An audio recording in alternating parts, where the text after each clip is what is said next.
Now pay attention, 007. I've always tried to teach you two things. First, never let them see you bleed. And the second? Always have an escape plan.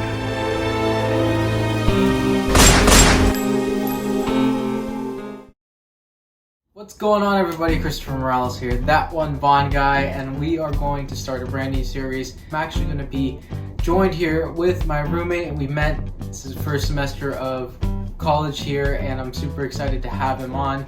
Justin, thanks for being on the show and channel today, so I'm excited to share this experience. You haven't seen all of the Daniel Craig Bonds, have you? My pleasure. But no, I've only seen Casino Royale and Skyfall, so I'm really excited to see the other ones and get a second look at these films. Yeah, and I mean, I think it's really fitting that we get to watch all the films before the new movie comes out. I know I'll be doing something special for the new movie. I'm sure I'm gonna drag you to see the new movie at least 5 times. At 10. But I'm super excited to get it started. So basically, the format of these videos is simple. We're going to watch Casino Royale. We're going to share our initial thoughts. I'm actually more curious to hear Justin's initial thoughts since I've seen Casino Royale at least a bajillion times. At the very end, we'll get our final thoughts on it. Justin, what do you think? When you see Casino Royale, when you think Casino Royale, what comes to mind? Honestly, I'm thinking Daniel Craig's first portrayal of James Bond, and it was a pretty big deal when it first came out. I remember seeing it just in my parents' house when they put it on, and it was an interesting movie. I unfortunately just fell asleep because I was sick at the time. But you know what? As one being sick, it's hard to watch movies you're not too familiar with yet. Oh, definitely. I mean, when Casino Royale came out, I was, and this is going to date me a little bit, I was 6 years old. I think either 5 or 6, depending, I forget. If it came out, it came out in November, I believe, so I was 6.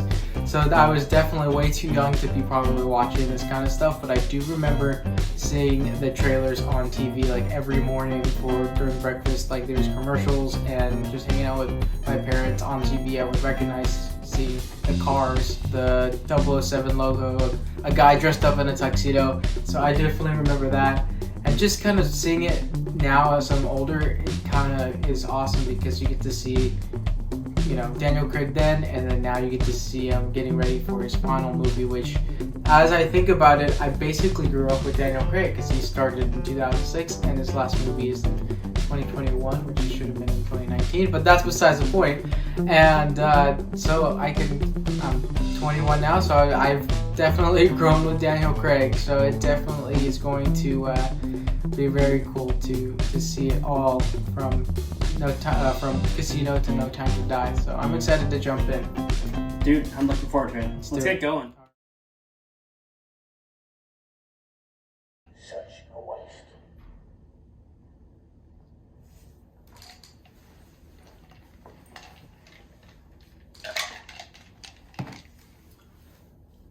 I gotta prepare myself for this scene because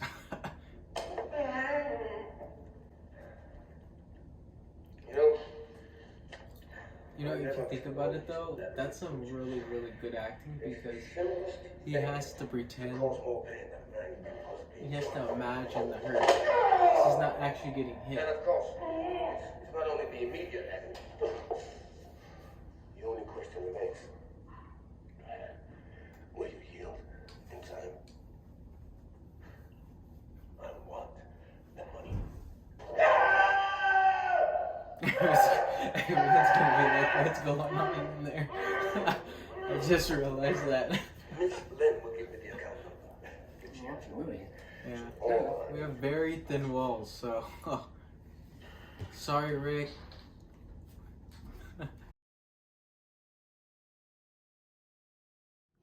My thoughts on Casino Royale was it was a really great movie. That one of the best things that I really enjoyed about it is the pacing. There were times where it was just a little bit slow for I would say the most common viewer, but overall it had great pacing, had some great twists, and just really enjoyed Daniel Craig as Bond. Definitely his first portrayal as James Bond is, people were skeptical, and I want to say I was one of the people that kind of thought he was really good at it. Best things I really enjoyed was the poker scenes, and of course the beginning chase scene was really great like that. and just jumping all over in Madagascar. It's just so rad. The biggest takeaway is that James Bond has to go in this alone.